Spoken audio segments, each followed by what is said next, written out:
Merci Madame la Présidente, Excellences, Mesdames et Messieurs.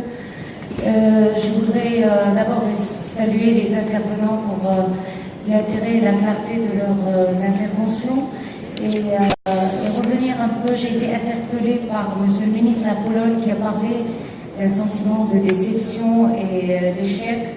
Bon, je voudrais dire que nous sommes en train ensemble de sculpter un nouveau modèle de développement pour le monde et ça prend nécessairement du temps. Donc il ne faudrait pas qu'on obéisse à ces sentiments d'échec et de déception. Nous sommes en phase de...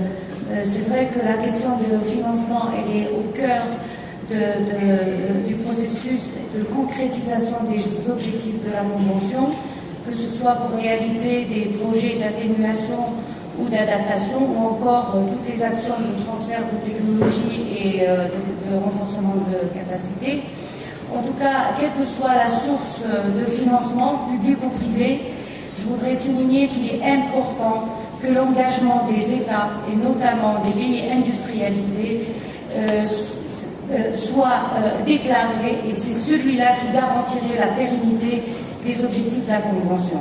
Ceci n'exclut pas le financement des sources privées. Et comme a dit M. Stern ce matin, les engagements des États appellent toujours des financements du privé et avec une équation renforcement de capacité et transfert de technologie, je pense qu'on aura l'implication et la mobilisation du secteur privé. Je voudrais également rappeler qu'il est important qu'il soit prévu un équilibre entre les fonds alloués à l'atténuation et ceux alloués à l'adaptation.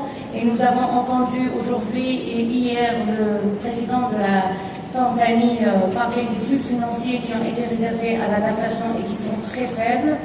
Et donc il est important que cet équilibre soit fait pour que les pays les moins avancés puissent bénéficier des sources de financement.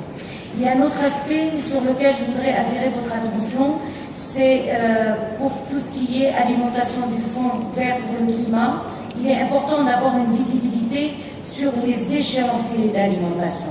Sans une connaissance des échéanciers d'alimentation, on ne peut pas faire une planification du redéploiement de ces fonds.